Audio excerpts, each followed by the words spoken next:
Good morning, welcome to my daily blog. দেখো আজকে দেরি হয়ে গেছে সকাল ঘুম থেকে উঠতে গিয়ে, তো সকাল দিয়ে ভিডিও বানানো হয়নি।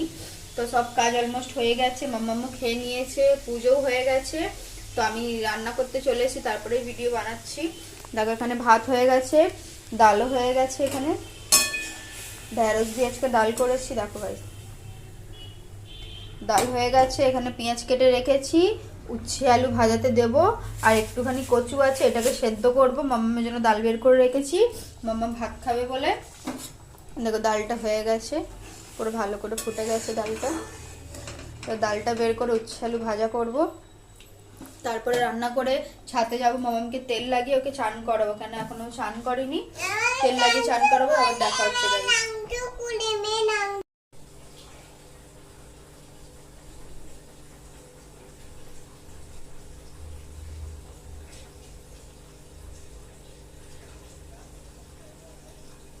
হ্যালো গাইস, দেখো ছাদে এসে গেছি। মাম্মাম চান করছে। বাইরের আওয়াজ এই জন্য আসছে কি, যে গাড়ির আওয়াজগুলো আসছিল, ওই জন্য ছাদে চান করাচ্ছিলাম বলে মাম্মাম এখানে শুয়ে পড়েছে।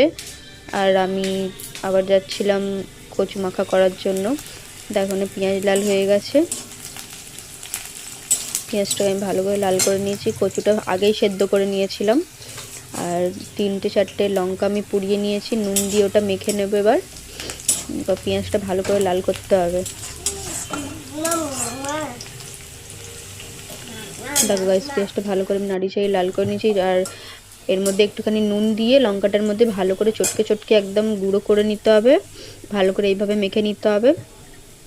এইভাবে তোমরাও করে খাবে, দেখবে গাইস অনেক টেস্ট লাগে খেতে। আমি তো এইভাবেই করে খাই, আমার ভালো লাগে এইভাবে করে খেতে।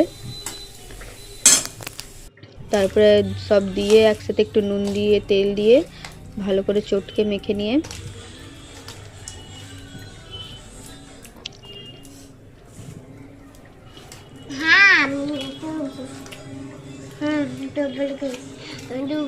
দেখো লঙ্কাটা দিয়ে একটু একটু দিয়ে মাখলাম।